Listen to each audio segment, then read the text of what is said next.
Hello and welcome to HealthyCast. মই doctor Dhruvajyoti Gogoi. হেল্ডিকাষ্টত আমি তিনি ধৰণৰ কথা পাতোঁ। হেল্থ কেয়াৰ এৱেৰনেছ, 2 নম্বৰ হ'ল এণ্টাৰপ্ৰেনিউৰশ্বিপ আৰু 3 নম্বৰ ইনস্পিৰেশ্যন বা মটিভেশ্যন। আজি আমি হেল্থ কেয়াৰ এৱেৰনেছৰ বিষয়ে এজন বিশেষ ব্যক্তিক আপোনালোকক দেখুৱাবলৈ লৈ আহিছোঁ। আৰু ইমাৰ্জেল.in হৈছে এটা হেল্থ টেক ষ্টাৰ্টআপ। ইমাৰ্জেল.in এইটো এটা ৱেবছাইট, আপোনালোকে গুগলত গৈ মোবাইলত চাব পাৰিব ইমাৰ্জেল.in। আৰু ইয়াৰ দ্বাৰা আমি মধ্যবিত্তৰ কাৰণে এই গোটেই কোম্পানীটো বা ৱেবছাইটটো উৎসৰ্গিত। আমি চেষ্টা কৰিছোঁ, চেষ্টা নহয় একচুৱেলি আমি দিয়ে আছোঁ অলৰেডি, যে আপোনালোকে যদি অনলাইনত যিকোনো স্বাস্থ্য সেৱা যেনেকৈ ব্লাড টেষ্ট বা আল্ট্ৰাছাউণ্ড বা যিকোনো প্ৰেগনেঞ্চি ডেলিভাৰী পেকেজ যিয়ে নহওক, আপোনালোকে তাত গৈ নিজে এক্সপ্ল'ৰ কৰিব। আৰু যদি আপোনালোকে বুক কৰে তেতিয়াহ'লে যথেষ্ট কম খৰচত পাব। আমাৰ এইটোৱে প্ৰয়াস যাতে মিডল ক্লাছৰ কাৰণে আমি অদূৰ ভৱিষ্যতে আমি হেল্থ কেয়াৰ খৰচটো কমাই দিব পাৰোঁ। এতিয়া আজি আমি পাতিম হেল্থ কেয়াৰ এৱেৰনেছৰ বিষয়ে। মই আগৰ কিছুমান ভিডিঅ'ত মই কৈছোঁ যে হেল্থ কেয়াৰ এৱেৰনেছ এইটো বস্তু যে আপুনি একচুৱেলি বেমাৰ ট্ৰিট কৰিব নালাগে, বেমাৰক প্ৰিভেণ্ট কৰিব লাগে। এতিয়া প্ৰিভেণ্ট কেনেকৈ কৰিব পাৰি? প্ৰিভেণ্ট কৰিবলৈ হ'লে আপুনি নিজৰ বডিটোৰ বিষয়ে আপুনি বছৰত এবাৰ জানি লোৱাটো উচিত। আৰু তাৰ কাৰণে আমাৰ বিভিন্ন ধৰণৰ হেল্থ কেয়াৰ পেকেজ আছে, মানে হেল্থ চেকআপ পেকেজ আছে। হেল্থ চেকআপ পেকেজবোৰ কৰিলে কি সুবিধা যে আপুনি বছৰটোৰ কাৰণে আপুনি গম পালে আপোনাৰ লিভাৰ ষ্টেটাছ কি, হাৰ্টৰ ষ্টেটাছ কি, কিডনীৰ ষ্টেটাছ কি, তো আপুনি বছৰটোৰ কাৰণে নিশ্চিন্ত হৈ থাকিব পাৰে। আৰু যদি কিবা কাৰণত কিবা বেমাৰ ওলায়, সেইটো খুব মানে কম, তাৰ একদম আদি সময়তে, খুব আৰম্ভণিতে তাক আপুনি গম পাব আৰু আপোনাক ট্ৰিট কৰিবলৈ বেছি সময় নালাগিব। কিন্তু যদি আপুনি সময়মতে কামবিলাক নকৰে, বাৰ্ষিক কৰি নাথাকে ধৰি লওক, তেতিয়া আপোনাৰ বেমাৰ এটা আগবাঢ়ি গ'ল আৰু পিছত সেইটো আপোনাৰ ঠিক কৰিবলৈ যথেষ্ট সময় লাগিব, কষ্ট হ'ব, পইচা খৰচ হ'ব, আৰু তাতোতকৈ ডাঙৰ কথা ইমানখিনি কৰাৰ পিছতো আপোনাৰ বেমাৰটো সম্পূৰ্ণ ভাল নহ'ব পাৰে। এতিয়া আমাৰ মাজত কি হয় যে এইবিলাক আমি চবেই জানো, কিন্তু কনচিয়াছনেছ এৱেৰনেছটো থাকিলেও বহু মানুহে নিজে আগুৱাই নাহে। কিন্তু আজি আমি আপোনালোকক বিশেষ ব্যক্তিক দেখুৱাব খুজিছোঁ যিয়ে এই বস্তুটো হাতে কামে লাগিছে, আৰু তেখেতে আমি এতিয়া ক'ম এই ভিডিঅ'টোৰ মাজত আপোনালোকে গমেই পাব, আৰু তেওঁ নিজকে সুস্থ কৰি ৰাখিবলৈ চেষ্টা কৰিছে। আজি আমাৰ ষ্টুডিঅ'ত আছে সুদূৰ গোলাঘাটৰ পৰা শ্ৰী ডিম্বেশ্বৰ দাও। নমস্কাৰ। আজি এই অনুষ্ঠানটোত আপুনি অংশগ্ৰহণ কৰাৰ কাৰণে আপোনাক আমাৰ ফালৰ পৰা ধন্যবাদ জ্ঞাপন কৰিলোঁ। আমাৰ ফালৰ পৰাও আপোনালোকক আমি ধন্যবাদ জনাইছোঁ নিমন্ত্ৰণ কৰি আলোচনাৰ বাবে, মানে সাক্ষাৎকাৰৰ বাবে, মানে আমি সমবেত হোৱাৰ বাবে। হয়, আপোনাক আকৌ স্বাগতম জনাইছোঁ। আপুনি বয়সত মোৰ দদাইদেউ সমান হ'ব, মই দদাইদেউ বুলিয়ে মাতিছোঁ। এতিয়া যদি আমি অলপ আগলৈ ঘূৰি যাওঁ, তো আপোনাক চাগে মই ঠিক ক'ভিডৰ পিছেই লগ পাইছিলোঁ প্ৰথমবাৰৰ কাৰণে, নহয় জানো? হয়, ক'ভিডৰ পিছত লগ পোৱা। ক'ভিডৰ পিছত সেইদিনা আপুনি কিবা দৈৱক্ৰমে আহি পেলাই কিবাকৈ আমাৰ ডায়েগনষ্টিক চেণ্টাৰত উপস্থিত হৈছিলহি। এইটো তেতিয়া আপুনি কেনেকৈ আহিছিল কওকচোন? সেই কথাটো এনেকুৱা ধৰণৰ, মই অকণমান মানে মোৰ অলপ হেল্থৰ অলপ অসুবিধা আহিছিলে, অনুভৱ কৰিছিলোঁ। ঠিক খুব বেছি ধৰণে মই ভোগ কৰা নাছিলোঁ যদিও অলপ মানে এই বিশেষকৈ মানে পষ্টেড গেলেনৰ অকণমান মানে বাঢ়িছে বুলি অলপ জানিব পাৰিছিলোঁ। সেয়েহে মই বিশেষকৈ দিছপুৰ ক্লিনিকত গৈছিলোঁ। তাতে মোৰ এজন লগৰীয়াই ক'লে যে ইয়াত এনেকুৱা ধৰণৰ চেণ্টাৰ এটা আছে, সোনকালে যিখিনি পৰীক্ষা কৰিব লাগে পৰীক্ষাখিনি খুব সোনকালে পাবলগীয়া হ'লে তাত গ'লে ভাল হ'ব, খুব সুন্দৰকৈ কৰি দিয়ে, এইবুলি মই খবৰ পাইছিলোঁ তাৰমানে। তো সেয়েহে আজি ক'ভিডৰ পিছতেই ইয়াত আহিছিলোঁ, এই চেণ্টাৰত আহিছিলোঁ। ইয়াত আহোঁতে মোক ইমান তৎকালীনভাৱে আপোনাসৱৰ এই চেণ্টাৰত মানে আমি যিখিনি পৰীক্ষা কৰিব লাগে, পৰীক্ষাখিনি হোল বডি চেকআপ কৰি পেলাই সুন্দৰভাৱে ৰিজাল্টটো পাইছিলোঁ। ৰিজাল্টটো পাই ভালে পাইছিলোঁ, যিহেতুকে মই ইয়াত যদি সম্পূৰ্ণ চেকআপ কৰি পেলাই থাকিব লাগে, মই কেইবাদিনো তাৰমানে গোলাঘাটৰ পৰা আহি মেলি এই গুৱাহাটীত কেইবাদিনো থাকিবলগীয়া হ'লহেঁতেন। কিন্তু ইয়াত খুব খৰধৰকৈ মানে সুন্দৰকৈ পৰিপাটিকৈ আমাক পৰীক্ষাখিনি একেবাৰে সুন্দৰকৈ কৰি মেলি আমাৰ ৰিপৰ্টখিনি দিয়াৰ কাৰণে ভাল পাইছিলোঁ। আৰু তেতিয়া তাৰমানে মোৰ তেনেকৈ সময়ো খৰচ হোৱা নাছিলে, আৰু বিশেষকৈ টকা পইচাখিনিও খুব বেছি এটা লোৱা নাছিলে। খুব সম্ভৱ আমাৰ কনচেছন ৰেটতে পাইছিলোঁ বুলি মই অনুভৱ কৰোঁ। আমি যিহেতুকে ছিনিয়ৰ চিটিজেনতে পঢ়োঁ, আমাৰ ৰিটায়াৰমেণ্ট হয় 2015 চনতে আমি ৰিটায়াৰ কৰিছে ৰিটায়াৰ কৰিলোঁ চাকৰিৰ পৰা। আৰু মানুহৰ আজিকালি এনেকুৱা ধৰণৰ ধাৰণা হয়, যেতিয়া 60 বছৰ হ'ব ৰিটায়াৰমেণ্টৰ পিছত নানা ধৰণৰ অসুখে তাৰমানে আক্ৰমণ কৰি আহে। বিভিন্ন ধৰণৰ কাৰক আছে, এইটো শৰীৰটোৰ ওপৰত আক্ৰমণ কৰে। সেয়েহে তাৰমানে আমি এই মানে বিশেষকৈ স্বাস্থ্য যদি নাথাকে একো ভাল নহয় বুলি ভাবোঁ, আৰু স্বাস্থ্যই ধন বুলি ভাবোঁ। সেয়েহে হোল বডিৰ চেকআপ কৰাটো অতীৱ প্ৰয়োজন বুলি ভাবি তেনেকৈ আহিছিলোঁ। আৰু এতিয়া প্ৰায় 1.5 বছৰমান হ'ল, 1.5-2 বছৰ হ'ল। 1.5-2 বছৰ হ'ব। আপোনাক কথা এটা সুধিম যে সেইটো মই তেতিয়াও সুধিছিলোঁ আপোনাক 2 বছৰ আগত, যে এই পৰীক্ষাবিলাক আপোনালোকে গোলাঘাট আপোনালোকৰ নিজৰ জেগাত কিয় নকৰিলে? এতিয়া আচলতে এফালৰ পৰা ক'বলৈ গ'লে চৰকাৰে মেডিকেল কলেজ অসমত বিশেষকৈ এতিয়া চৰকাৰে মেডিকেল কলেজ মানে খুলিছে, প্ৰতিষ্ঠা কৰিছে, কিন্তু কোৱালিটি মেডিকেল তাৰমানে আমি এতিয়াও পাবলৈ সক্ষম হোৱা নাই বুলি মই ভাবোঁ। তাৰমানে আপোনালোকৰ কিবা এটা মানে ডাউট থাকি যায় যে ছাৰ্ভিচটো লৈ যদি আপুনি গোলাঘাটতে কৰে যে এনেকুৱা চেণ্টাৰ ভাল নহয় বা ৰিপৰ্ট ভাল নহয়, এনেকুৱা কিবা ডাউট আছে নেকি? তেনেকুৱা ধৰণৰতো আছে, মানে কোৱালিটি আমি মানে চিকিৎসা পাবলৈ সক্ষম হোৱা নাই সদ্য পৰিমিত। কিন্তু গোলাঘাটত বহুতখিনি সুবিধাও নাই, আৰু সেয়ে আমি গুৱাহাটীৰ ওপৰত নিৰ্ভৰ কৰিবলগীয়া হয়। আৰু ভাল ৰিজাল্ট তাৰমানে সময়ত আমি পোৱা নহয়, আৰু ভাল ৰিজাল্ট পাব লাগিলে আমি কষ্ট কৰি হ'লেও আমাৰ টকা পইচা খৰচ কৰি সময় খৰচ কৰি এই গুৱাহাটীত আহিবলগীয়া হয়। আৰু আমি যদি গোলাঘাটতে আমাৰ নিজৰ যদি জেগাত এইখিনি সুবিধা পালেতো আমাৰ ইমান অসুবিধা নহয়। আমাৰ চব ফালৰ পৰা আমি বাচি থাকোঁ, টকা পইচাৰ পৰা বাচিলোঁ, সময় বাচোঁ। আমি মিডল ক্লাছৰ মানুহ। আপোনালোকে জানে যে এই দেশৰ যিখিনি সামাজিক যিবিলাক কাম কৰি আছে, বিশেষকৈ সামাজিক সমাজৰ যিখিনি কাম চলি আছে, বিশেষকৈ তাৰমানে মিডল ক্লাছ মানুহৰ দ্বাৰাই চলি আছে বুলি আমি অনুভৱ কৰোঁ। তাৰমানে আজি যি সমস্যা নহওক দেশখনৰ মিডল ক্লাছৰ মানুহৰ অতি মানে অৱদান আছে বুলি আমি ভাবোঁ। হয়, নিশ্চয়। এতিয়া এইটো কাৰণে আমি এটা এইটো বস্তু উলিয়াইছোঁ যে যিহেতু আমি অনলাইন প্লেটফৰ্ম আছে আমাৰ, গতিকে আমি গোটেই এই কুৱেশ্যনটো আপোনাক মই এই যে 2 বছৰ আগত সুধিছিলোঁ যে আপুনি তাত কেলৈ নহয়, তেতিয়াও আপুনি এইখিনিয়ে মোক আনচাৰ দিছিলে যে আমাৰ তাত নাই আৰু ৰিলায়েবল নহয় এনেকুৱা ধৰণৰ। তেতিয়াৰ পৰাই চাগে কেনেবাকৈ আমাৰ মনত এইখিনি মানে ধাৰণা সোমাইছিল যে নহয়, এইটো আমাৰ দায়িত্ব যে অসমৰ চব জেগালৈ এই সেৱাটো লৈ যাব লাগিব। কাৰণ এতিয়া আপোনাৰ নিচিনা এজন ৰিটায়াৰমেণ্টৰ পিছৰ মানুহে ইমান দূৰলৈ আহিছে নিজৰ অসুখ দেখুৱাবলৈ, বা অসুখ নাই বাৰু আপোনাৰ, কিন্তু দেখুৱাবলৈ আহিব লগা হৈছে, আপুনি সময় টকা পইচা গোটেইখিনি খৰচ কৰিছে। তো তেতিয়া আমি যিহেতু অনলাইন প্লেটফৰ্মটো ডেভেলপ কৰি আছিলোঁ আৰু এতিয়া ৰেডি হৈ গ'ল, অৱশ্যে আপোনালোকৰ গোলাঘাটৰ পৰা আমাৰ ফ্ৰেঞ্চাইজি বিচাৰি কেইবাজন ল'ৰাই যোগাযোগ কৰিছে। একেবাৰে গোলাঘাট টাউনৰ পৰাও যোগাযোগ কৰিছে, আৰু কেইখনমান সৰু সৰু দাঁতিকাষৰীয়া অঞ্চলৰ পৰাও যোগাযোগ কৰিছে, কিন্তু এতিয়ালৈকে হৈ উঠাকৈ নাই। কিন্তু মই ভাবোঁ যে অদূৰ ভৱিষ্যতে কোনোবা নহয় কোনোবা এজন উদ্যমী যুৱক ওলাই আহিব, তেওঁলোকক আমি ট্ৰেইনিং দিব পাৰোঁ, তেওঁলোকক আমি শিকাব পাৰোঁ যে এইটো লেবৰেটৰী কেনেকৈ কাম কৰা হয়।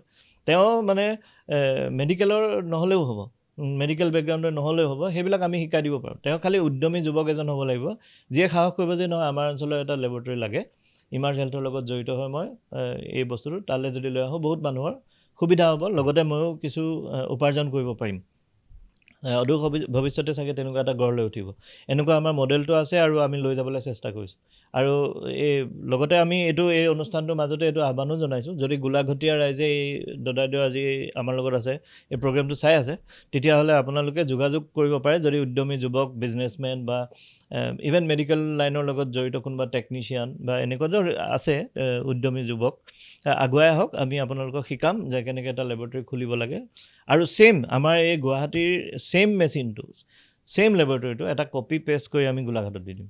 তেতিয়া কি হ'ব, আপোনাৰ নিচিনাকৈ ইমান দূৰলৈ মানুহ আহিব নালাগে, খৰচ বাচি গ'ল। আৰু আপোনাৰ এই ডাউটটো নাথাকিব যে ইয়াতকৈ গুৱাহাটীলৈ গ'লে ভাল নাপায়, একেটাই মেচিন থাকিব, গতিকে একেটাই বস্তু থাকিব, ইমান দূৰ আহিবই তেতিয়া দৰকাৰ নহ'ব। প্লাছ আপুনি ঘৰৰ ওচৰতে 2 ঘণ্টা 3 ঘণ্টা ৰিপৰ্ট পাই যাব, এইটো আপোনাৰ লগতে খুব লগতে আৰু কিছুমান কাম আমি কৰিব চেষ্টা কৰিছোঁ। যেনেকৈ ধৰি লওক এতিয়া গোলাঘাট জিলাত ইমান পুৰণা এখন ঐতিহ্যমণ্ডিত টাউন, কিন্তু তাত এতিয়া ছুপাৰ স্পেচিয়েলিষ্ট অলপ কমকৈ আছে। আমি যিটো হেৰি ষ্টেটিষ্টিকেলি জানো গোলাঘাট জিলাত আপোনাৰ কিডনী ৰোগীৰ অলপ সংখ্যাটো বেছি, কিন্তু তাত এজন নেফ্ৰলজিষ্ট নাই, এজন ইউৰলজিষ্ট নাই। মাহত যদি এজনকৈ হ'লেও কাৰোবাক নিব পৰা যায়, এইটো বৰ ডাঙৰ কথা নহ'বনে বাৰু? তো এনেকুৱা ধৰণে চিন্তা কৰি আমি অনুষ্ঠানটো আগুৱাই নিব খুজিছোঁ। আচ্ছা, এতিয়া মই এইখিনি কথা কওঁ যে ঠিক আছে, আপুনি 2 বছৰ আগত লগ পালোঁ, আপুনি আহিলে, কিন্তু আজি আপুনি ইমান দিনৰ মূৰত আকৌ আহি কিন্তু ধুনীয়াকৈ নিজৰ এটা স্বাস্থ্য পৰীক্ষা কৰালে। এই কনচিয়াছনেছটো আপোনাৰ কিহৰ কাৰণে আহিলে? কথাটো হ'ল কি, মই কৈছোঁৱেই মানুহৰ আটাইতকৈ স্বাস্থ্যটো খুব গুৰুত্বপূৰ্ণ। স্বাস্থ্যই ধন বুলি কয়। আপোনাৰ যদি স্বাস্থ্যটো সুস্বাস্থ্য হিচাপে থকা যায়, আপোনাৰ কাম কৰিবলৈ আপোনাৰ ভাল উদ্যম এটা আহে। মানে নিজৰ ঘৰখনৰ কামেই হওক বা সামাজিক কামেই হওক বা মানে কোনো সংগঠনৰ কামেই হওক বা কৰিবলৈ স্বাস্থ্যটো ভালে থাকিলে কৰিবলৈ আমাৰ মানসিকতাটো মনটোও ভাল লাগে। সেই স্বাস্থ্যটো ভালে ৰখাটো খুব সকলোৰে প্ৰয়োজন। আৰু কিবা কৈছোঁৱেই 60 বছৰৰ পিছত বিভিন্ন ধৰণৰ মানে অসুখে তাৰমানে আক্ৰমণ কৰিব বিচাৰে। এই ধৰণৰ আমি যদি থাকোঁতে আমাৰ গোলাঘাটত যদি আমি স্থায়ীভাৱে এই ধৰণৰ সুবিধা পালোঁহেঁতেন, তেতিয়া বহুতখিনি আমি সকাহ পালোঁহেঁতেন আৰু ভালো হ'ল হয়। ইমানখিনি ধন আৰু টকা পইচা আৰু সময় অপচয় কৰিব লগা নহ'লহেঁতেন। তাৰমানে নহওক, আমি অনুৰোধ কৰোঁ, আমাৰ গোলাঘাটীয়া ফালৰ পৰা উদ্যমী যুৱক যুৱতী আছে, তেখেতসকলে আগবাঢ়ি আহক। আমাৰ এই অনুষ্ঠানৰ পৰা তেনেকুৱা ধৰণৰ অনুষ্ঠান খুলিবলৈ চেষ্টা কৰি আছে আৰু ৰাইজৰ সেৱা কৰিবলৈ অহৰহ চেষ্টা কৰি আছে। তাত সংযুক্ত হৈ মেলি আমাৰ তেনেকুৱা ধৰণে গোলাঘাটতো এনেকুৱা এটা ব্যৱস্থা ৰাখি মেলি সমাজক সেৱা আগবঢ়াওক। চবখিনিও হ'ব, আপোনাৰ স্বাস্থ্যও হ'ব, সমাজৰ আমাৰ মানুহখিনিও তাৰমানে বহুখিনি ফালৰ পৰা ৰেহাই পোৱা যাব। সময়ৰ পৰা ধৰি টকা পইচাৰ পৰা ধৰি পেলাই নিজৰ স্বাস্থ্যৰ ক্ষেত্ৰতো বিশেষ আমি গুৱাহাটীত যি ধৰণে আমি এতিয়া সুচাৰুৰূপে পাইছোঁ, ঠিক সেইধৰণে আমিও নিশ্চয় পাবলৈ সক্ষম হ'ম। তাৰমানে মই আপোনাক আৰু এটা কথা ক'ম, আপুনি মোক এইটো আনচাৰ দিব যে আমাৰ ভাৰতবৰ্ষত আপোনাৰ প্ৰায় 60 to 70% যিটো হেল্থ কেয়াৰ আছে সেইটো প্ৰাইভেটে যোগান ধৰে। কিন্তু এইটোও মন কৰিব লাগিব যে গোটেই পৃথিৱীৰ ভিতৰত আমাৰ ভাৰতবৰ্ষ বহুত ডাঙৰ আৰু ভাৰতবৰ্ষৰ জনসংখ্যা বহুত বেছি। গোটেই পৃথিৱীৰ ভিতৰত আটাইতকৈ বেছি প্ৰাইমেৰী যিবিলাক হেল্থ কেয়াৰ চেণ্টাৰ PHC বুলি কওঁ, সেইটো ভাৰততকৈ বেছি আৰু কোনো দেশত নাই। কিন্তু তথাপিতো আমাৰ ইয়াত আপোনাৰ প্ৰাইভেট হেল্থ কেয়াৰ মানে বহুত বেছি মানুহক দৰকাৰ। এতিয়া আপোনাৰ মতে এই আমি মধ্যবিত্তৰ কথা কৈ আছোঁ, মধ্যবিত্ত মানে আমি এইখিনি মানুহৰ কথা কওঁ যিখিনি মানুহ পঢ়া শুনা চাকৰি কৰে, নহ'লে নিজৰ ব্যৱসায় কৰে, নহ'লে ছেল্ফ এমপ্লয়ড হয়, তেনেকুৱা এজন মানুহ আৰু পঢ়া শুনা মানুহ। এই মধ্যবিত্তসকলে তথাপিতো এই প্ৰাইভেটত কিয় যাব খোজে, যে চৰকাৰী সেৱাটোত কিয় যাব নোখোজে? তাত প্ৰধান ৰিজন কি? ধৰি লওক আপুনি এতিয়া চৰকাৰী সেৱাত বেছিকৈ নগৈ আপুনি প্ৰাইভেটত আহি আপোনাৰ মনটো লাগিছে বেছি ভাল বা বেছি, এই বিশ্বাসটো কিহৰ কাৰণে আচলতে এনেকুৱা হয়? এইটোৱে কথা, আমাৰ চৰকাৰী খণ্ডত যিমান গুৰুত্ব দি পেলাই এজন পেচেণ্টক চাব লাগে, সেইখিনি অভাৱ আছে বুলি অনুভৱ কৰোঁ। তাৰমানে আমাৰ প্ৰাইভেট ছেক্টৰত মানে ব্যক্তিগত খণ্ডত অকণমান খৰতকীয়াকৈ মানে গুৰুত্ব দিয়ে বুলি ভাবোঁ। কিন্তু তথাপিও তাৰমানে এই যিটো ব্যক্তিগত খণ্ডটো মানে এতিয়া আমি কিছুমান দেখা পোৱা হৈছে যে আমাৰ নাৰ্ছিং হোমবিলাকত যি ধৰণে তাৰমানে আমাৰ বহুতখিনি টকা পইচা মানে আমি কিবা পৰীক্ষা নিৰীক্ষাৰ পৰা ধৰি পেলাই মানে অসুখ চোৱাবলৈ আহিলে বহুত টকা পইচাৰ প্ৰয়োজন হৈ যায়। তাৰমানে সেইটো এটা ডাঙৰ কথা। হৈছে আমি চৰকাৰী খণ্ডত যদি এনেকুৱা ধৰণৰ মানে পালোহেঁতেন, চৰকাৰী আমাৰ তেতিয়া এই ব্যক্তিগত খণ্ডত যাবলৈ কোনো প্ৰয়োজন নাছিল। গতিকে আমাৰ যিটো সংস্কৃতি, কৰ্ম সংস্কৃতিৰ পৰা আদি কৰি গোটেইখিনি অকণমান অভাৱ আছে বুলিয়ে ভাবোঁ। তাৰমানে মানে মানসিকতাটো গঢ় লৈ উঠা নাই।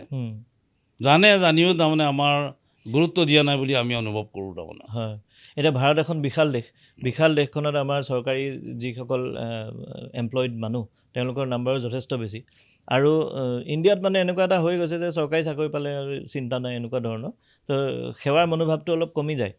কিন্তু প্ৰাইভেটত আপোনালোকে সেইখিনি ঠিকেই পাইছে যে নহয় প্ৰাইভেটত গ'লে আমি গুৰুত্ব বেছি পাওঁ, আমাৰ ভালদৰে চাই বা কিবা।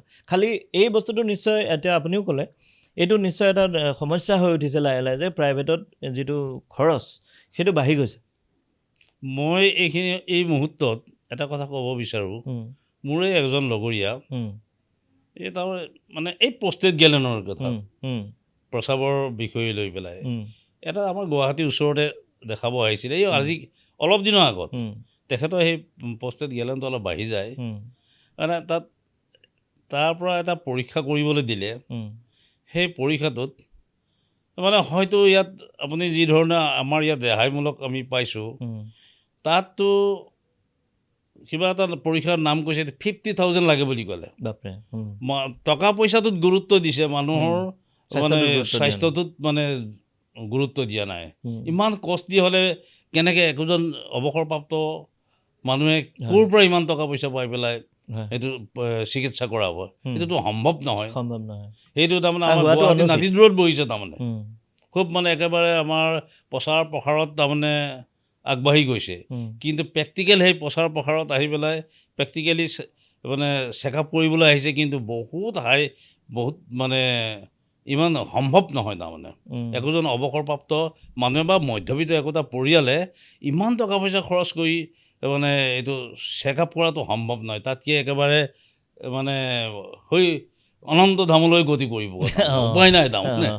নাই, এইটো হোৱা অনুচিত, এনেকুৱা হ'ব নালাগে আৰু কোনোৱে যাতে মানে স্বাস্থ্যসেৱাৰ পৰা বঞ্চিত। সেইটোতো বহুত ডাঙৰ কথা হৈছে আমাৰ যিটো আমাৰ অসমতে কৈছোঁ তাৰমানে কোৱালিটি মেডিকেল কিমান দিছে ঠিক নাই, কিন্তু টকা পইচা হ'লে বহুত লোৱাখিনিত আচৰিত তাৰমানে। বুজি পাইছোঁ, মানে সৰ্বশ্ৰান্ত হৈ গৈছে তেনেকুৱা। এই যিটো প্ৰব্লেম এইটো একচুৱেলি আপুনিয়ে নহয়, আমাক বহুত মানুহে কৈছে যিটো স্বাস্থ্যৰ যিটো বাঢ়ি অহা খৰচ, আৰু সেইটো কাৰণে তেতিয়া ক'ৰবাত নহয় ক'ৰবাত আমাৰ এদিনাখন লাগিছিল যে নহয় এইবিলাকৰ ওপৰত কিছু কাম কৰাৰ দৰকাৰ আছে। আৰু সেইটো কাৰণে আমি লাহে লাহে ডিজাইন কৰি অনলাইন প্লেটফৰ্মটো আনিছোঁ, যিটোৰ নাম emergel.in। গতিকে আমি চেষ্টা কৰি আছোঁ বা কৰিয়ে থাকিম গোটেই অসমলৈ যাতে কম দামত আমি স্বাস্থ্যসেৱা লৈ যাব পাৰোঁ। আৰু দাদাদেৱে আজি যিটো কথা কৈছে যে এজন ৰিটায়াৰ্ড মানুহৰ কাৰণে ইমানখিনি পইচা মানে যোগাৰ কৰাটো কৰিব পাৰোঁ, কিন্তু তেওঁ সৰ্বশ্ৰান্ত হৈ যোৱাটো এইটো গ্ৰহণযোগ্য নহয়, আৰু সেইটো আমি হাড়ে হিমজে বিশ্বাস কৰোঁ। সেইটো কাৰণে আমি আপোনালোকৰ কাৰণে, বিশেষকৈ মধ্যবিত্ত লোকৰ কাৰণে এই অনলাইন প্লেটফৰ্মটো যিটো emergel.in আমি তৈয়াৰ কৰিছোঁ আৰু মুকলি কৰি দিছোঁ। আপোনালোকে চাব নিজৰ মোবাইলত গৈ গুগলত গৈ EMERGE একেলগে health.in বুলি গোটেই ৱেবছাইটটো ওলাই আহিব। তাত আপোনালোকে গৈ যিকোনো স্বাস্থ্যসেৱা তাত অৰ্ডাৰ কৰিব পাৰে। আৰু এটা কথা আছে যে ডক্টৰ এজনে যেনিবা আপোনাক কিবা টেষ্ট কৰিব দিলে প্ৰেছক্ৰিপশ্যন এখন, বহু সময়ত প্ৰেছক্ৰিপশ্যনৰ আপুনি বুজি নাপায়, কাৰণ ডক্টৰৰ আখৰ চবেই জানে, একদম বেয়া। তেনেকুৱা ক্ষেত্ৰত আমি তাত এইটো ব্যৱস্থা কৰিছোঁ যে ইজি বুকিং বুলি এটা চুইচ আছে, সেইটো টিপি দিলে তাতে কেমেৰাটো ওলালে আপুনি তাৰ পৰা যদি প্ৰেছক্ৰিপশ্যনৰ ফটো এটা মাৰি দিয়ে আমি আপোনাৰ হৈ পঢ়ি দিম। গতিকে এইটো চিন্তা কৰিব নালাগে যে মই কি টেষ্ট কৰিম। আৰু এটা কথা আছে, এইটো খুব ইম্পৰ্টেণ্ট কথা, এতিয়া আমি সামৰিম গোটেই অনুষ্ঠানটো, কিন্তু তাৰ আগতে মই এইটো কথা কৈ লওঁ। এইটো হ'ল কি, মানুহে আমালৈ প্ৰায় ফোন আহে যে একো ডক্টৰে প্ৰেছক্ৰিপশ্যন নিদিয়াকৈ মই টেষ্ট কৰিব পাৰিমনে, এইটো কথা সোধে। গতিকে এইটো কিয় নোৱাৰিব? এইটো আপোনাৰ স্বাস্থ্য, আপোনাৰ শৰীৰ, আপোনাৰ ভৱিষ্যত, আপুনি কিয় নোৱাৰিব? আপোনাৰ সম্পূৰ্ণ আপুনিয়ে মালিক। সেইটো কাৰণে চবে আপোনালোকে আগুৱাই আহিব। আজি এই আমাৰ দাদাদেউ আগুৱাই আহিছে, ডিম্বেশ্বৰ দাও, তেওঁ আহি কৈছে যে মই ফুল বডি চেকআপ কৰিম। এই বস্তুটোৱে মই আজিৰ দিনটোত আপোনাৰ পৰা মোৰ আটাইতকৈ ভাল লগা মুহূৰ্ত আছিলে এইটো, যে মই ফুল বডিত চেকআপ কৰিম। নিজৰ কাৰণে নিজে ডিমাণ্ড কৰিছে এটা ছাৰ্ভিচ। আপুনি যেনেকৈ দোকানত গৈ কয় যে মই বিস্কুট কিনিম, মই মাংস কিনিম, ঠিক তেনেকৈ আপুনি আহি আজি মোক কৈছে মই ফুল বডি চেকআপ কৰিম, কিমান দাম হ'ব? মোৰ এই বস্তুটো খুব ভাল লাগিলে। মই সেইকাৰণে আপোনাক কৈছোঁ যে মই কোনো ডাক্তৰৰ ৰেফাৰেঞ্চত অহা নাই, মই নিজে আহিছোঁ তাৰমানে। নিজৰ হেল্থটো নিজে এবাৰ বছৰৰ আগত চেকআপ কৰিব লাগে বুলি ভাবি আহিছোঁ তাৰমানে। আৰু এটা কথা কওঁ যে আপুনি কৈছে যে এটা কথা কৈছে যে 60 বছৰ পাৰ হৈ যোৱাৰ পিছত নহয়, 60 বছৰ পাৰ হৈ যোৱাৰ পিছত নহয়, আচলতে 30 বছৰমান পাৰ হৈ যোৱাৰ পিছতে বাৰ্ষিক এবাৰ এটা চেকআপ কৰাই লোৱা ভাল। সেইটো মই কোৱা নাই যে আমাৰ ইয়াতে কৰিব, যদি আমাৰ সেৱা আপোনাৰ অঞ্চলত নাই তেতিয়াহ'লে যিকোনো বেলেগ জেগাতো কৰাব পাৰে, কিন্তু লাহে লাহে ষ্টেপ বাই ষ্টেপ আমাৰ অসমলৈ চব জেগালৈ আমাৰ ফ্ৰেঞ্চাইজি গৈ আছে, যিকোনো জেগাত আপোনালোকে কৰিব পাৰিব। গতিকে স্বাস্থ্যৰ বিষয়ে সজাগ হওক। আজি যদি এই ডিম্বেশ্বৰ দদাইদেউ আহি পেলাই ইয়াত ওলাই পেলাই নিজৰ টেষ্ট নিজে কৰিব পাৰিছে, আপোনালোকেও কনচিয়াছ হওক, নিজৰ কাৰণে এটা দিন দিয়ক, নিজৰ কাৰণে পইচা খৰচ কৰক এটা দিন, আৰু গৈ পেলাই কওক যে মোক ফুল বডি চেকআপ লাগে, কিবা লাগে। আৰু যদি কোনোবাই নিজৰ জেগাত বিচাৰি পোৱা নাই তেতিয়াহ'লে আমালৈ ফোন কৰিব, আমি আপোনাক যিমান পাৰোঁ আমি চেষ্টা কৰিম যাতে আপোনাৰ জেগাটো সেই সেৱাটো ছাৰ্ভিচটো আগবঢ়াব পাৰি। তো উইথ দিছ পজিটিভ নোট মই এইটোৱে কথা ক'ব বিচাৰোঁ, হয়, মই আজি যিখিনি আপোনালোকে এই অনুষ্ঠানটোত যিমান খৰতকীয়াভাৱে মোৰ যিখিনি মানে ফুল বডি চেকআপ হৈ গ'ল, সেইখিনি মই গুৱাহাটীতে অন্যত যদি কৰিলোহেঁতেন, মই কমেও 3 দিনমান ইয়াত গুৱাহাটীত থাকিবলগীয়া হ'লহেঁতেন তাৰমানে ৰিপৰ্ট নিয়ালৈকে। তাৰমানে মই আজি কেইঘণ্টা, বেছি ঘণ্টা হোৱা নাই, আপুনি ইয়াৰ ভিতৰতে মই পাবলৈ সক্ষম হৈছোঁ। গতিকে ধন্যবাদ জ্ঞাপন কৰিছোঁ। না, আমিও আপোনাক ধন্যবাদ দিছোঁ। 1 নম্বৰ কথা আমাক বিচাৰি ইমান দূৰ আহিছে, আৰু 2 নম্বৰ কথা আপুনি কনচিয়াছ হৈছে, আৰু আমি আশা কৰোঁ আপোনাৰ লগৰ এনেকুৱা মানুহক আপুনি উদ্বুদ্ধ কৰিব, য'তে নহওক তেওঁ যাতে বছৰত এবাৰ টেষ্ট কৰে, নিজক জানে।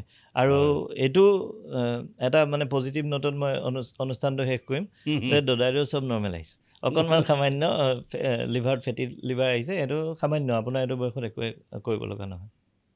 তো আজিলৈ আৰু ধন্যবাদ। আমাৰ ফালৰ পৰাও ধন্যবাদ, মানে আপোনাৰ লগতে আমাৰ সহপাঠী দুয়োগৰাকীলৈ আমাৰ আন্তৰিক অভিনন্দন জনাইছোঁ। ভালে থাকক, ঈশ্বৰে মংগল কৰক, আপোনাকো ভালে ৰাখক। আচলতে এই ডাক্তৰী সেৱাটো আমি ভাবোঁ ডাক্তৰৰ সেৱা মানে এইটো ভগৱানৰ লগত, তাৰমানে ভগৱানৰ সদৃশ। গতিকে এইটো এটা মানৱ জীৱন লৈ পেলাই যে আমি মানৱৰ শৰীৰটোৱে যে এটা ভালে থাকিবৰ বাবে সেৱামূলক মানে কামত যে আত্মনিয়োগ কৰিব পাৰিছোঁ, এইটো বহুত ডাঙৰ কথা। কিন্তু এইটো মানুহৰ জীৱন মানে সুৰক্ষা দিয়াৰ এটা মানে সেৱাত ব্ৰতি থকা হৈছে। এইটো সকলোৰে ক্ষেত্ৰত সম্ভৱ নহয়, তাৰমানে এইটো খুব এটা ভাল বৃত্তি বুলি ভাবিছোঁ। গতিকে আপোনালোকে মানে এইটো সেৱামূলক আগবাঢ়ক।